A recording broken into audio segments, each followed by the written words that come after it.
మహాత్మా జ్యోతిరావు పూలే అంటరానితనం, అస్పృశ్యత, అణచివేతకు వ్యతిరేకంగా మొదటిగా ఉద్యమించిన తొలి సామాజిక విప్లవకారుడని ఆంధ్రప్రదేశ్ రైతు కూలీ సంఘం జిల్లా అధ్యక్షులు వల్లూరి రాజబాబు కొనియాడారు. కాకినాడ పాత బస్టాండ్ అంబేద్కర్ భవన్ వద్ద గల జ్యోతిరావు పూలే విగ్రహం వద్ద ఆంధ్రప్రదేశ్ రైతు కూలీ సంఘం, అఖిల భారత కార్మిక సంఘాల సమాఖ్య, పీడీఎస్యు తదితర ప్రజా సంఘాల ఆధ్వర్యంలో ప్రజా సంఘాల శ్రేణులు పూలే విగ్రహానికి పూలమాలలు వేసి నివాళులర్పించారు. మతోన్మాదం నశించాలి, ఆపరేషన్ కగార్ను నిలిపివేసి శాంతి చర్చలు జరపాలంటూ నినదించారు. ఈ సందర్భంగా ఏపీఆర్సీఎస్ ఉమ్మడి జిల్లా అధ్యక్షులు వల్లూరి రాజబాబు మాట్లాడుతూ మహాత్మా జ్యోతిరావు పూలే అంటరానితనం, అస్పృశ్యత, అణచివేతకు వ్యతిరేకంగా మొదటిగా ఉద్యమించిన తొలి సామాజిక విప్లవకారుడని కొనియాడారు. తన భార్య సావిత్రిబాయి పూలేతో పాఠశాల స్థాపించి మహిళలకు, దళితులకు విద్యను అందించారన్నారు.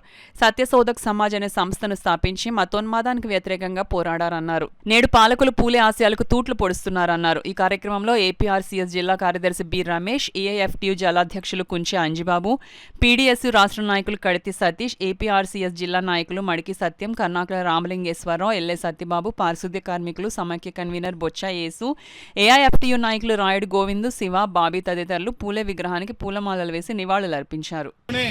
ఆంధ్రప్రదేశ్ రైతు కూలీ సంఘం, అఖిల భారత కార్మిక సంఘాల సమైక్య, పీడీఎస్ విజృంభణ, అలాగే మా ప్రజా సంఘాల ఆధ్వర్యంలో ఈరోజు పాత బస్టాండ్ దగ్గర గల మన పూలే గారి విగ్రహానికి పూలమాలలేసి నివాళులు అర్పించడం జరుగుతూ ఉంది.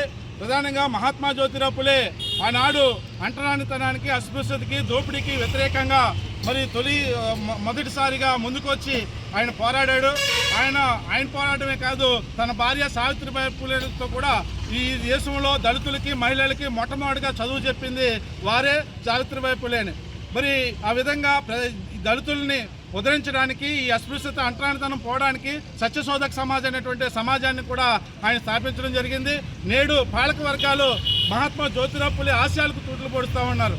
ఈరోజు మతాన్ని అడ్డు పెట్టుకుని ఈ దేశాన్ని దోచుకుంటా ఉన్నారు, కార్పొరేట్ చేతులకు అప్పగిస్తూ ఉన్నారు. ఇక్కడ దళితులకి, మహిళలకి, ఆదివాసీలకి మరి రక్షణ లేకుండా పోతుంది. దాడులు పెరుగుతూ ఉన్నాయి. అలాగే నిరుద్యోగ శాతం విపరీతంగా పెరిగిపోయింది. అధిక ధరలు పెరిగిపోతున్నాయి. గ్యాస్ ధరలు నిన్న కాకుండా గ్యాస్ ధరలు పెరిగిపోయినాయి. పెట్రోల్, డీజిల్ ధరలు పెరిగిపోయినాయి. నిత్యావసర ధరలు నిరంతరం పెరుగుతూనే ఉన్నాయి. కాబట్టి ఈ నిరంతరం పెరుగుతున్నటువంటి ఈ ధరలకి అదుపే లేకుండా పోతుంది. పాలక వర్గానికి బుద్ధి లేకుండా పోతుంది.